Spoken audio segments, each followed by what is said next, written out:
Part 1. There comes a moment in every empath's life that is eerily quiet, so subtle that it often goes unnoticed. One morning, you simply awaken and the energy is no longer there.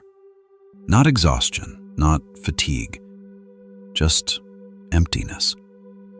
The vibrant essence that fueled your life, the urge to care deeply, the strength to give boundlessly, the receptiveness to emotional frequencies, has vanished. Encounters that would have once stirred a whirlwind of feelings now pass by with numb detachment. You find yourself unable to invest in others' troubles the way you used to. What once defined your identity, the empathic connection, is gone, leaving you standing alone in a frightening stillness. But this emptiness is not a flaw or failure. Carl Jung, a pioneer in depth psychology, studied this phenomenon and called it energetic death and rebirth. It marks a critical psychological turning point where the soul, having exhausted every avenue to protect itself, initiates an emergency response. The empathic function is shut down, not permanently, but protectively, creating space for transformation to occur. This script explores Jung's profound insights on this moment, why it happens, how to survive it, and what can emerge from the ashes. Jung's own life exemplifies this process. Born in 1875 in Switzerland, he lived through a series of psychological deaths in his early life, shaped by a troubled home and intense inner visions. These personal crises laid the groundwork for what he would later identify as energetic death. One major turning point was his break from Freud in 1913, which precipitated what he described as a psychic collapse. He entered a period known as the confrontation with the unconscious, where all sense of drive and purpose evaporated. He detailed this crisis in his journals, later compiled into the Red Book. Jung described feeling suspended in a void, completely drained of the psychic force that had once propelled him. During this harrowing phase, Jung developed what he called a survival protocol, a set of psychological and spiritual practices that enabled him to withstand this death and eventually undergo a profound renewal. Emerging from this experience, Jung's energy transformed. No longer was it an untamed emotional fire, but a more stable and conscious force. From then on, he dedicated his career to understanding this process in others, particularly in those who experienced the abrupt loss of empathic vitality. Jung's academic works, including Psychological Types, 2 essays on analytical psychology, and Symbols of Transformation, examine the dynamics of psychic energy. But it was in his clinical practice that he truly uncovered how empathic energy could die and what must happen for it to be reborn. Before diving into the death itself, we need to unpack Jung's concept of empathic energy. In his framework, this isn't just the ability to feel others' emotions. It's a psychic orientation where a significant share of one's inner life force, or libido, is directed outward, toward sensing, absorbing, and responding to the emotions of others. This outward focus allows for deep connection, but also creates vulnerability. Jung identified 3 major pathways through which empathic energy is depleted: absorption without transformation, giving without receiving, and empathy in service of a false self. Each of these pathways can gradually or suddenly drain the empath to the point of energetic death. Let's begin with the first: absorption without transformation. Absorption without transformation happens when empaths continually take in the emotions and trauma of others, but don't process and release them effectively. Instead of flowing through the psyche, these emotional toxins accumulate like debris in a clogged filter. Jung likened the psyche to a water filtration system designed to take in, purify, and release. But if the input overwhelms the capacity to process, or if the material is too toxic, the system backs up and fails. The empath's internal mechanism burns out, not due to weakness, but because of sheer overload. Jung observed this in a patient who had been a social worker for over a decade. Her days were filled with intense emotional encounters, and she believed she was helping by absorbing her client's pain. However, under Jung's analysis, it became evident that she wasn't transforming these experiences. She was storing them. Over time, her internal reservoir became so full of unresolved sorrow that one day, it simply stopped functioning. She could no longer feel, respond, or even care. The empathic flame had gone out. The second route to energetic death is giving without receiving. Empaths often operate from the belief that their ability to support others is infinite. But Jung was adamant that psychic energy is finite. When you're constantly drawing from the well of your inner resources and nothing replenishes it, not companionship, not solitude, not meaningful self-care, the well inevitably runs dry. He emphasized that replenishment is not a luxury, but a necessity. Without it, the very qualities that make empaths so valuable become their undoing. In his practice, Jung treated a therapist who had been serving dozens of clients weekly. This man was respected, admired, and deeply empathic. Yet, after years of giving without receiving, he reached a terrifying point of emptiness. He sat across from his clients and felt nothing. No resonance, no connection. His internal landscape was barren. Jung helped him understand that he had not failed as a therapist. He had simply reached the natural consequence of continuous output without input. Recovery would not be about working harder, but about allowing space for restoration. The third and perhaps most deceptive route to energetic death is empathy in service of a false self. In this scenario, empathy is no longer a natural response. It becomes a performance. Many empaths unknowingly use their abilities to manage perceptions, avoid rejection, or gain approval. They believe that being endlessly compassionate and emotionally available earns them love, acceptance, or safety. Over time, this strategic empathy erodes authenticity and accelerates emotional fatigue. Jung encountered a patient in her 20s who perfectly illustrated this pattern. She had learned early in life that being the one who understands was her ticket to attention and affection. So she built her identity around being empathetic, not because it arose spontaneously, but because it was her role. Her entire social persona was calibrated to meet others' emotional needs before her own had even surfaced. Yet despite being constantly surrounded by people, she felt utterly alone. Eventually, her empathic energy collapsed. With the performance gone, she was left uncertain of who she really was. Jung stressed that strategic empathy depletes much faster than genuine connection because it requires continuous monitoring, scripting, and adaptation. It's like being on stage every moment, always anticipating others' reactions. The moment you can't keep up the act, everything falls apart. And that's the crux.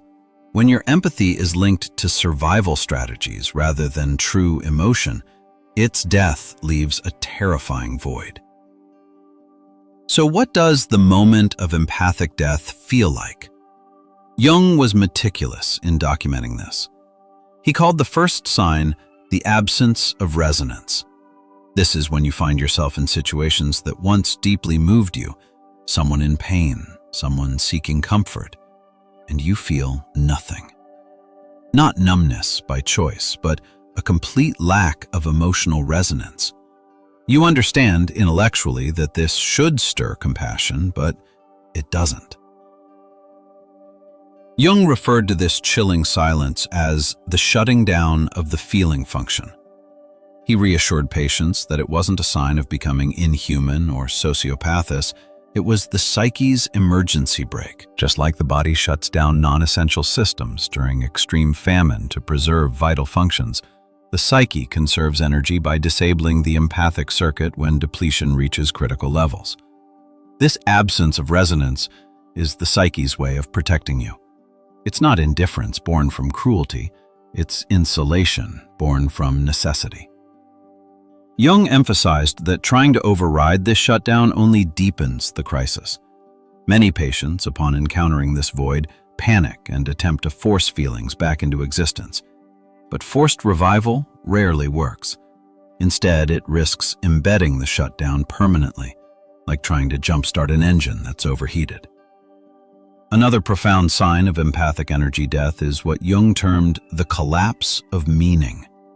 For empaths, a huge portion of life's purpose is derived from serving others, from emotional engagement, from feeling deeply connected.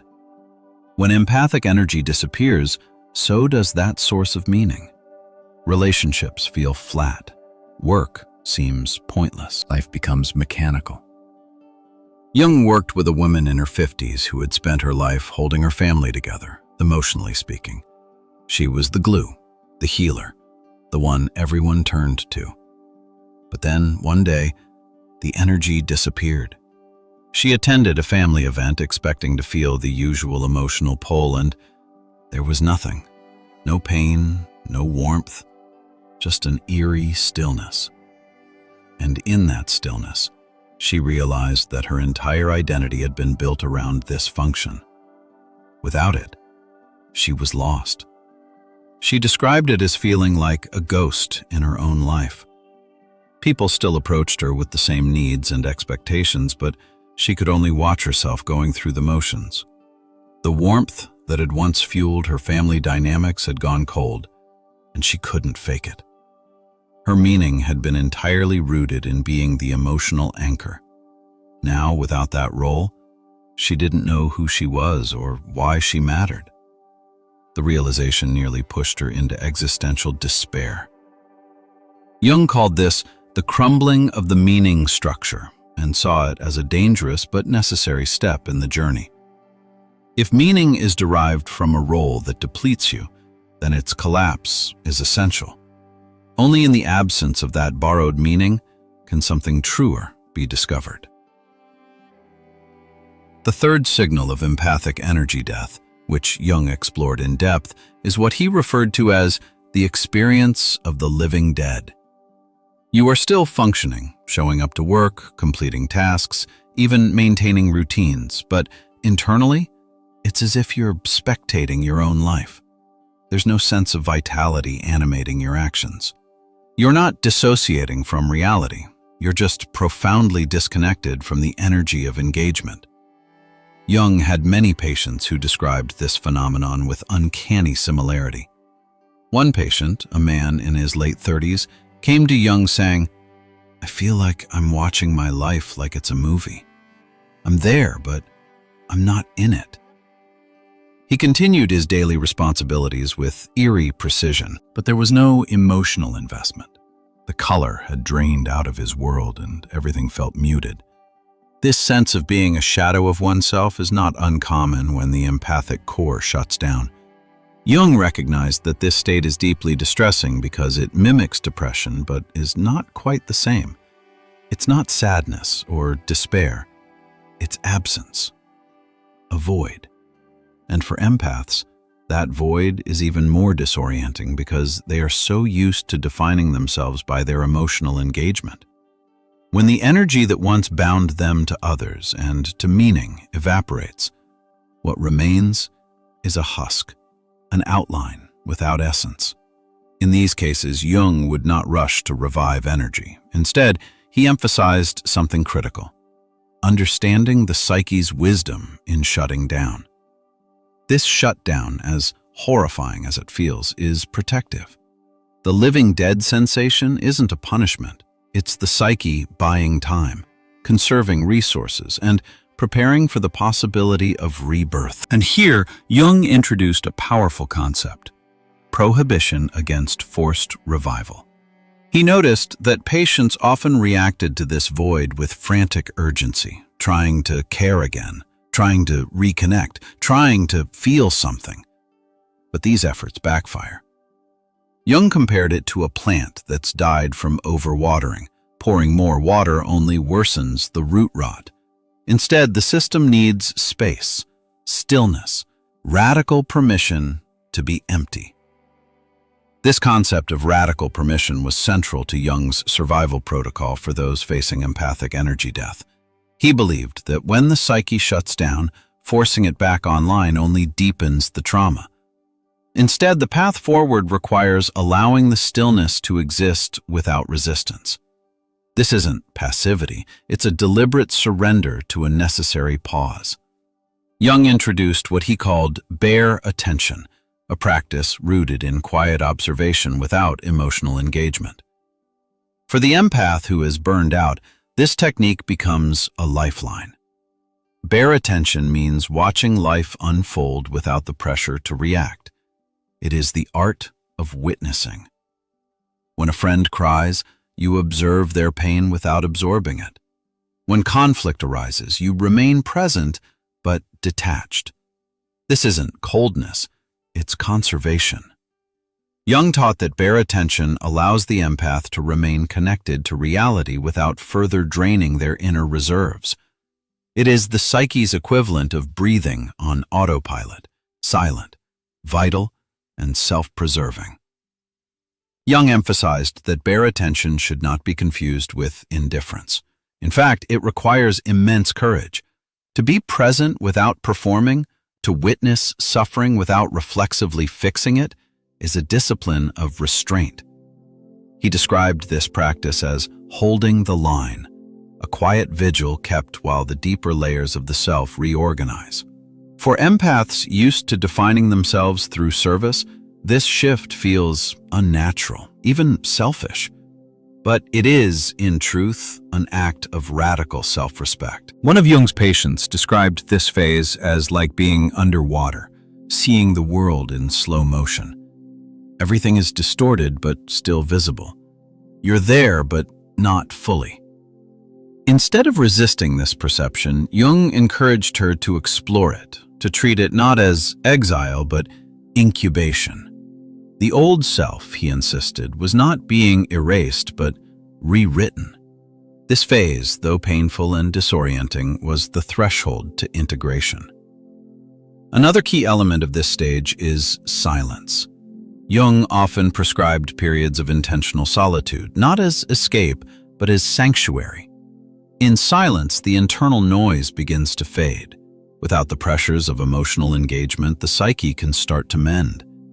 It's in this quiet that forgotten pieces of the self resurface. Childhood joys, unprocessed griefs, unrealized desires. These fragments aren't distractions. They are the materials from which rebirth is formed. Jung warned, however, that this part of the process is the most tempting to abandon. As soon as a flicker of energy returns, many try to re-enter the world at full force. But doing so too soon risks relapse. The system is still fragile. He likened it to a bone freshly set. It may feel solid, but it hasn't fully healed. Integration must be gradual.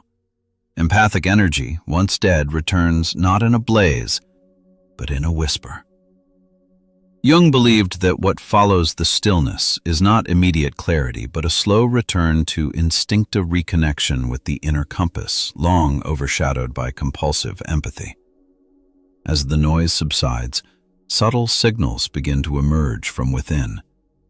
These are not the loud cries of duty or the familiar tugs of others' emotions.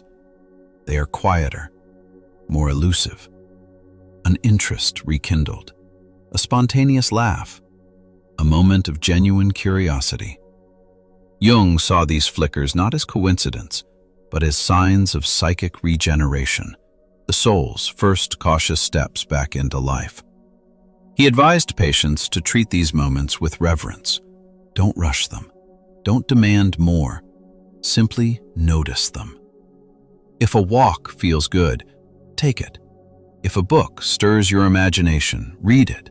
If solitude suddenly feels nourishing rather than isolating, lean into it. This phase is less about action and more about reorientation. The psyche is adjusting its compass from outward to inward, from performance to presence. For the empath, this is unfamiliar terrain. They are used to measuring worth by output, by the emotional relief they bring to others. But now, the task is to receive, to rebuild from within. Jung taught that during this stage, healing is paradoxical. You feel better not when you do more, but when you allow more. You do not become strong by holding on tighter, but by letting go. This is the essence of individuation, his central psychological goal. Becoming whole by integrating all parts of the self, not just the socially praised or outwardly useful ones. In this spirit, Jung often guided his patients to explore dreams during this time. Dreams, he believed, offer unfiltered insight into the psyche's real state. Often, people in this regenerative phase begin to dream of nature gardens, forests, oceans, symbols of life, growth, and return. These dreams mark the beginning of the reanimation of inner life. The empath's energy, once dead, begins to stir in images, in symbols, in fleeting but meaningful impressions. He warned that these early signs should not be misinterpreted as a cue to return to old roles. The impulse to go back to being the helper, the healer, the fixer is strong, but that path leads back to burnout. Instead, Jung encouraged cultivating a new identity, one rooted not in emotional labor, but in authentic being. What matters now is not how much you give, but how fully you live. The rebirth of empathic energy is not about reclaiming your old self. It's about discovering who you are when you're not driven by others' needs. This self is quieter, steadier, and more discerning. It doesn't abandon empathy, it refines it. Now, you offer it not from obligation, but from overflow. Not because you must, but because you choose. This is the beginning of true empathy, conscious, intentional, and sustainable. As empathic energy slowly begins to return, Jung emphasized that this stage is less a final recovery than a delicate reawakening. The newly forming sense of self must be handled with care. You are not yet fully rooted in your new identity, but you are no longer lost in the old one. It is a liminal space, a psychological threshold where clarity flickers in and out, and the urge to revert to familiar patterns remains strong. Jung advised patience and self-protection during this phase. Avoid environments or people that expect the old version of you to return. Their expectations, however well-intentioned, can pull you back into roles that no longer serve you. He referred to this moment as the guardians at the gate. These are the forces, internal and external, that challenge your growth. Internally, it's the voice of guilt whispering that you're selfish for not being available 24/7. Externally, it's the family member or colleague who subtly resents your boundaries. Jung taught that confronting these guardians is a necessary rite of passage. You must look them in the eye and say, "That person is gone. This is who I am now." It doesn't require anger, just conviction. To strengthen this emerging self, Jung suggested what he called sacred routines. These are intentional practices, not for productivity, but for preservation. It might be a daily walk at sunrise, writing a paragraph each evening, sitting in silence for 10 minutes. The activity doesn't matter as much as the commitment. These rituals become scaffolding for the new self, grounding you in your own rhythm rather than the demands of others. Jung also encouraged creative expression at this stage. Painting, music, poetry, not for public consumption, but for dialogue with the soul. Empaths, having spent years tuned to others' signals, often lose their own voice. Creative acts help reclaim it. One patient of Jung's began sculpting small abstract forms from clay, not for art's sake, but because shaping something with her hands gave her a sense of control and embodiment. For her, this was not therapy, it was survival. Jung cautioned against over-intellectualizing this stage. The mind, eager for certainty, wants to label, define, and predict. But psychic rebirth resists linearity. It unfolds like a season, not a strategy.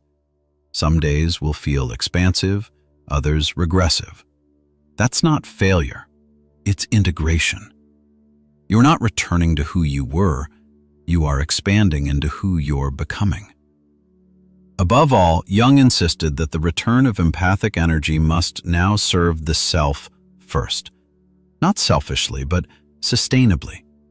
The old model empathy as depletion must be replaced with empathy as alignment. You offer your presence when it nourishes both parties. You set limits not to disconnect, but to preserve connection. You say no not to reject, but to remain whole. This is the foundation of the new empath, not a martyr, but a mirror of balance and authenticity. Jung believed that once the empath had begun to stabilize their inner structure, the real work could begin. Integration. Integration is not about eliminating old parts of yourself, but about reintegrating them in a healthier, more conscious way. The empathic ability doesn't vanish forever. It becomes wiser, more discerning. You begin to sense emotions again, but now with boundaries. You can care without collapsing, listen without losing yourself, and feel without drowning. This is the empath transformed, not burnt out, but reborn. Jung referred to this phase as the return of the function. The emotional system, once disabled for survival, begins to come back online. But this return must be monitored.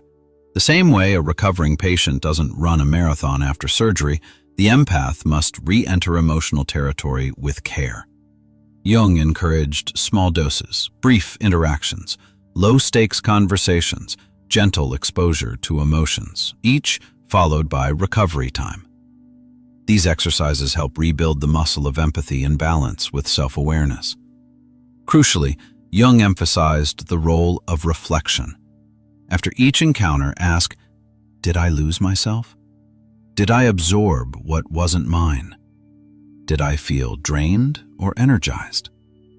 These questions, repeated over time, teach the empath how to gauge their internal reserves and adjust accordingly.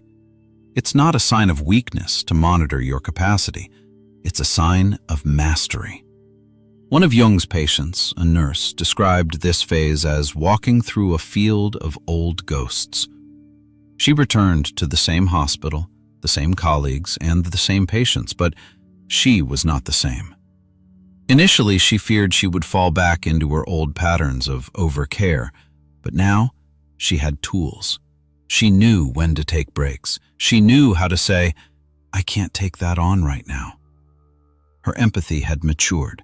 It was no longer a reflex, it was a choice. At this point, Jung introduced the concept of conscious containment. This means holding emotional space for others without letting it leak into your core. It's the difference between a sponge and a vessel. The sponge absorbs everything. The vessel holds what is needed and pours out when appropriate. The empath reborn becomes a vessel capable of holding compassion without sacrificing self. Social circles often shift in this phase. Some people may not recognize the new you. They may interpret boundaries as coldness or your self-focus as ego. Jung reminded his patients that those reactions are not theirs to manage. You are not responsible for others' discomfort with your growth. True connection can withstand transformation. The ones meant to stay will adjust. By this stage, the empath is no longer trying to return to who they were before the death.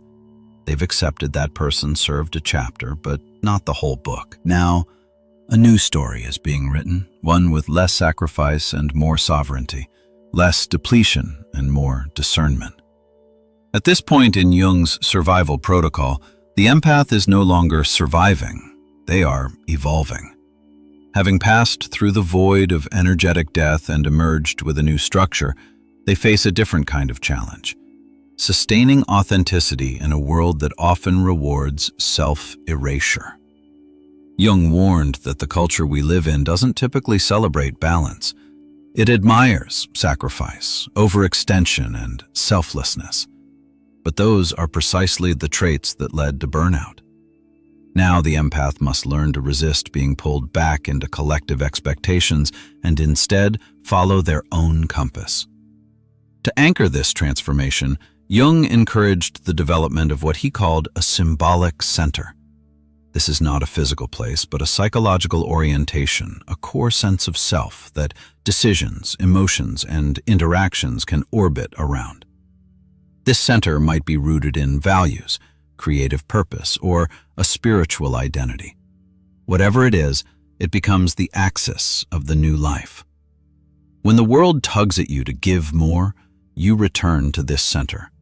When guilt arises, you reflect from this anchor. It's a place of inner authority. One of Jung's favorite metaphors was the mandala, an ancient symbol of wholeness. He often had his patients draw or imagine their own mandala during the later stages of healing.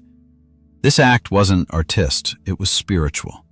It helped them visualize their new psychic structure. For the recovering empath, this meant placing themselves at the center, not the periphery.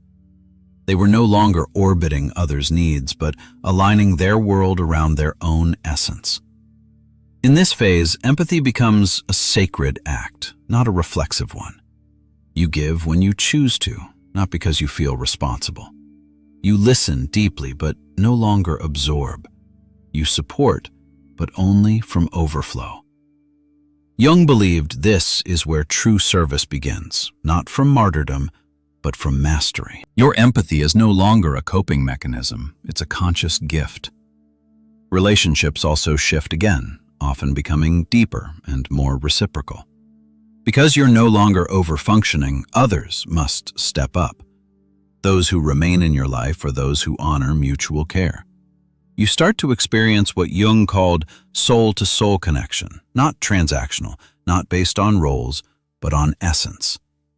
These are the relationships that feed you instead of depleting you.